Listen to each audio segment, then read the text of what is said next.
Assalamualaikum warahmatullahi wabarakatuh. Perkenalkan, nama saya Andi Rustandi, peserta Latsar Angkatan 16 dengan nomor daftar hadir NDH 06. Manajemen ASN merupakan suatu pengelolaan sumber daya pegawai negeri sipil ataupun pegawai pemerintah dengan perjanjian kontrak. Manajemen itu sendiri dimaksudkan untuk menempatkan orang sesuai dengan kompetensinya. Manajemen ASN itu sendiri dimaksudkan untuk menciptakan suatu sistem pekerjaan yang lebih baik, sistem kinerja yang lebih baik, sehingga menghasilkan layanan publik yang maksimal.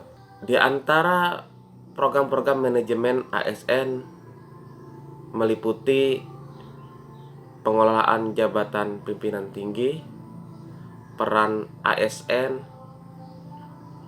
manajemen tentang hak dan kewajiban, pengelolaan tentang kode etik dan kode perilaku, kemudian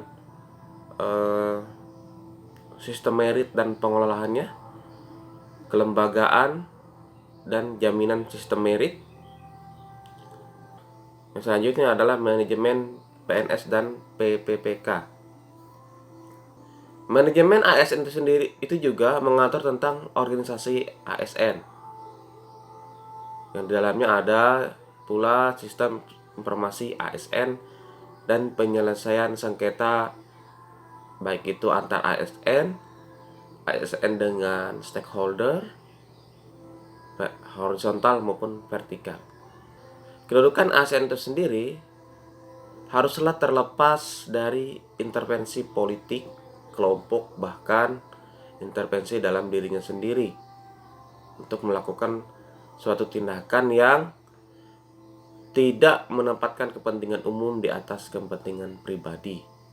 Contoh, misalkan ada seorang ASN yang keluarganya adalah seorang pimpinan partai, lalu pimpinan partai tersebut meminta agar ASN mengusulkan suatu kebijakan ataupun melakukan sesuatu sesuai kewenangannya jabatan ASN tersebut, seperti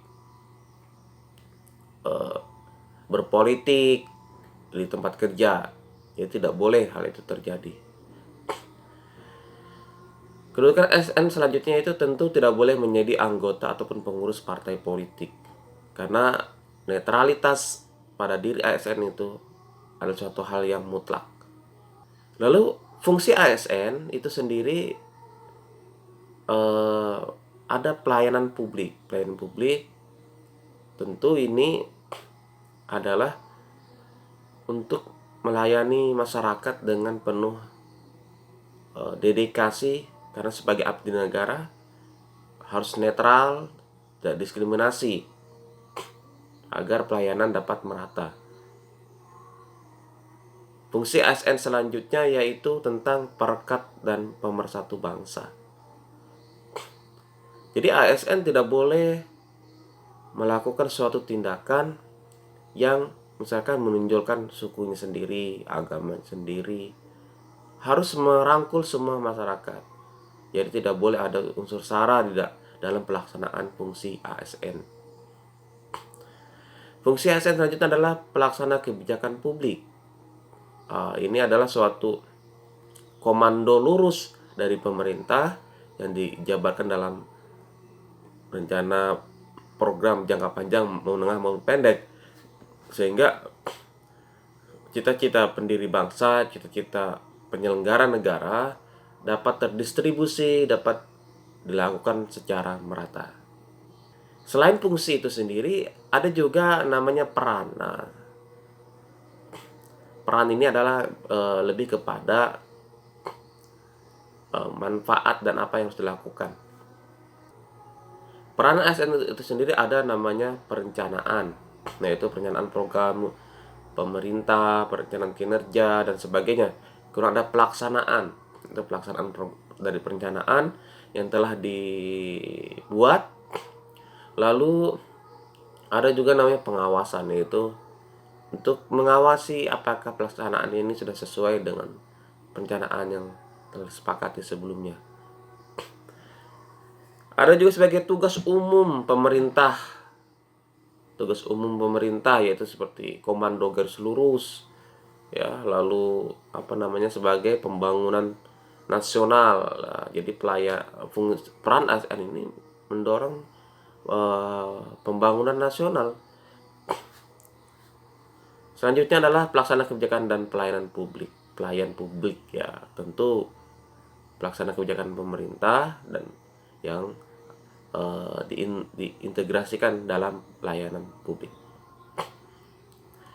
Hak-hak PNS itu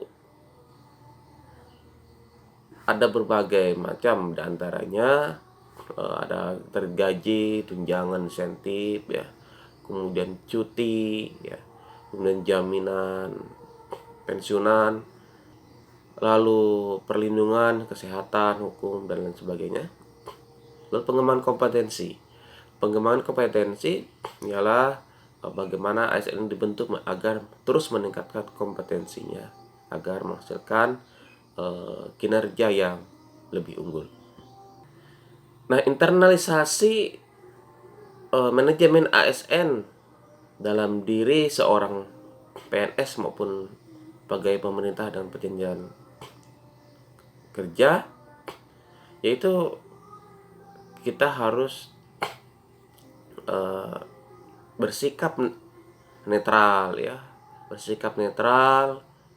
kemudian tidak terlibat dalam kegiatan partai politik, baik itu sebagai anggota apalagi sebagai pengurus, tidak condong pada suatu agama tertentu ataupun suku tertentu atau sifat kedaerahan, ya, menaati peraturan perundang-undangan, ya, kemudian melaksanakan peran ataupun fungsi dari ASN dengan sepenuh hati karena sebagai abdi negara, menjaga persatuan dan kesatuan bangsa.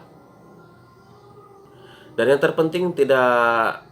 yang tidak kalah penting adalah menjaga etika. Nah, dalam manajemen ASN itu ada kode etik dan kode perilaku. Nah, tentu ini harus dijaga etika kita sebagai ASN. Langkah konkret yang dapat dilakukan oleh seorang ASN ialah pertama, memastikan peran dan fungsi ASN itu dapat terlaksana dengan baik. Misalnya, menjaga netralitas, melakukan yang terbaik dari diri sendiri, lalu diimplementasikan terhadap lingkungan kerja, dan bisa menjadi contoh masyarakat, bahkan teman rekan kerja kita sendiri. Menjaga kejujuran, menjaga integritas, menjaga konsistensi dan komitmen dalam melaksanakan tugas dan fungsi ataupun peran PNS. Pelaksanaan peran dan fungsi PNS tersebut tentu kita harus berdasarkan pada peraturan dan perundang-undangan yang berlaku dan dilaksanakan dengan sepenuh hati, tanpa tekanan, tanpa intervensi, sehingga pekerjaan akan terasa lebih nyaman, lebih mudah dilakukan. Demikian ringkasan singkat dari saya. Saya akhiri. Assalamualaikum warahmatullahi wabarakatuh.